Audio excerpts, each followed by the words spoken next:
Okay, right. Polo. Excuse me. So this is us, curbside. Da-da-da. Sort of nearly going home time. This is Wales. I don't know where you're from actually, but look at that sky. This is our one day of summer. So we're enjoying it here at work. Not nice. So yeah, me and Sarah have been here in rail trading for about 25 years, 30 years actually. Bloody hell, nearly 30 years. So we're not going anywhere. We're well known around here, well trusted. This is a nice little Polo. Well, I say nice. They're all nice, aren't they, VWs, to be honest. It's only just arrived, so you have to forgive me. It hasn't been valeted yet, so it is quite dirty, but I will pick out all the good bits and bad bits that I can see. So as it's come to us, it doesn't actually look that bad. It's always a good sign when they're not full of dog hair and fag packets and baby sick or whatever. So there we are, automatic, as you obviously know, like hen's teeth, 87,000 miles. Rub the dash, tell her she's a good girl. Good girl.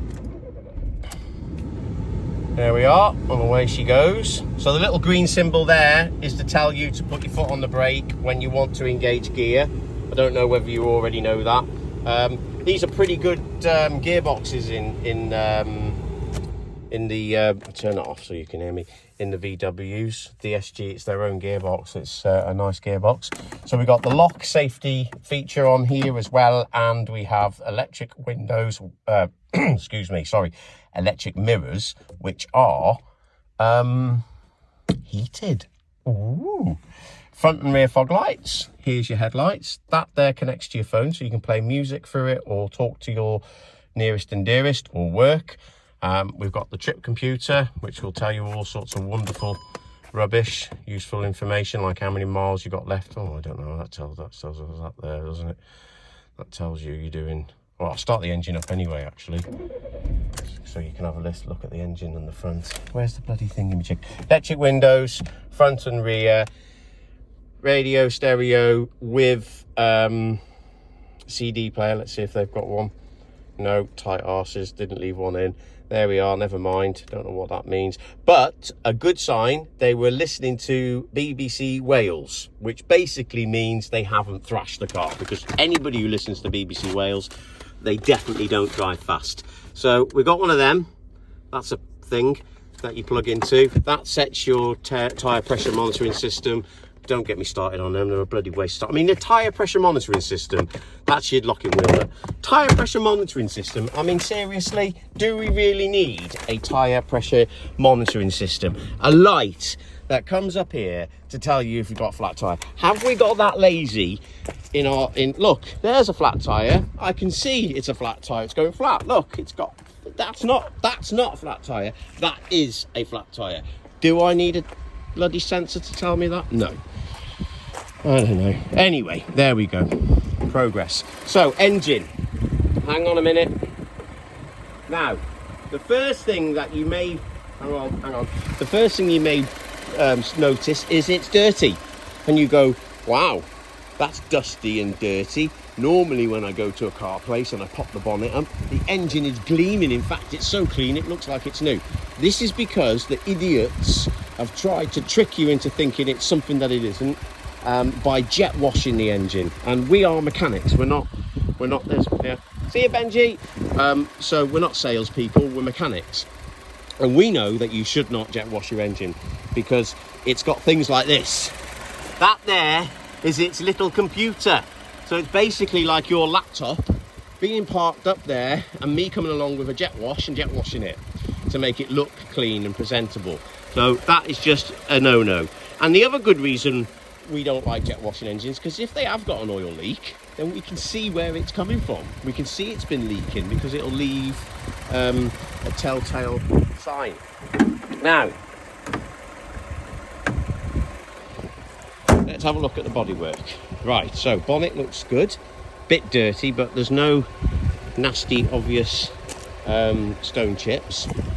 And if we look down this panel here, can you see? I don't know, I hope so.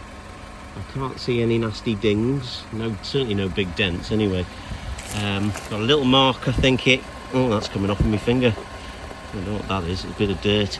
So we haven't got a mark there. We're good. We're good. We're good. See you later, Fluffy. Fog lights. Little bit of a mark there. We'll need to touch that in with a bit of paint, but we can do that. That's a bit of dirt. Bloody awful when you're trying to do this and there's a bit of dirt. There's a little bit of a touching needed there as well. What's this? Oh, that's dirt. That's coming off of my finger. Let's check the door shuts. All good. Oh, this has got height adjustment on both sides, so you can both have. So you can both set yourselves, you and your loved one. If you're shorter than your loved one, or your loved one's shorter than you can adjust your seats so that when you do look at each other, you can gaze romantically into each other's eyes. How about that? Don't the Germans think of everything? Such romantic people, the Germans. Yep. You wouldn't guess it, would you? But very romantic. Now, rear seats, Isofix. This is good if you've got a baby, or even better if you're thinking of having a baby. And we have a rear bumper, which does have a few little marks on it, I can see. So we've got one there, various little ones there, and some here. A lot of this our valeter will actually get rid of. He's very good, but I can't promise he'll get rid of everything, but there's a couple of marks on it. This needs attention. I think it's popped there a little bit. The clip, so we'll sort that out, so that's looking right. Let's have a look into boot. So these are the ones with a 2 level, which is good. There's a partial self missing. Bloody partial self's the bane of my life. So there's your book pack. That's the book pack. I think the service history is in the actual office. Usually we take them out, but this is just, yeah, it's going to be in the office, it's not here. But you've got all the manual as well in its little folder. Let's put that back and keep him safe. Polo, owner's manual for Polo. And underneath here, let's see if it is going to be a proper wheel. Yes! Oh, and it's a Continental. So there we are, Continental wheel, spare, never been on by the looks of it, brand new. Jack, little spanner, little towing eye. Undo your wheel nuts, and all that stuff there is to tell you about what's it called, paint code and that sort of paint code and that sort of stuff, if you ever wanted to get some chopstick. And interior code and things, it's more for mechanics. Right, roof is good, no one's been dancing on roof. 1.4. Let's look down this side. I think we've looked down this side, haven't we? All right, let's look again. So in the back of the seat, if you've got lanky people, I am 5'11", and our seat is all the way back, so my knees are touching. They're on my knobbly white knees, so I could move that seat forward. If we go to this side, that's much better. So there is room in the back for a fat person in his 40s, slightly balding hair, and a desire to live in Greece. Right, so I think alloy wheels are scuffed a little bit in places. In terms of whether or not it needs tyres and brakes and things like that, well, let us worry about that. That's what you're paying us to do.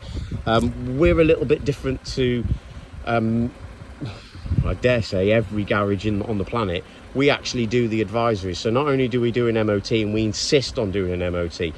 Even if it's got 12 months on it, we'll do one. So we know it's done. My wife usually does them.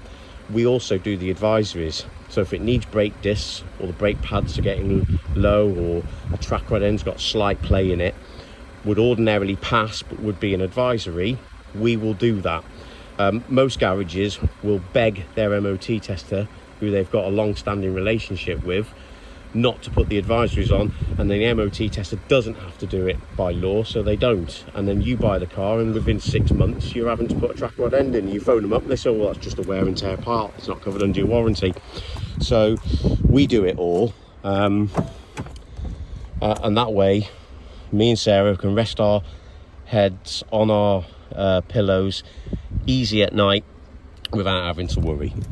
So I think that's it, but if there's anything that I've missed, or you've spotted something briefly, or you spotted it and I've missed it, I can have another look at it. Just let me know. I'm going to send it now. Oh, we might be late. There is the mast, and there doesn't seem to be a bird. So when the bird gets there, the pigeon, I will send a video and he will fly it over to you. That's how Wales' internet works. It's all done by seagulls and pigeons and stuff. But when he gets there, or she, I'll get it over to you sometime today or sometime tonight. All right. Oh, there's a few coming now. I better hurry up.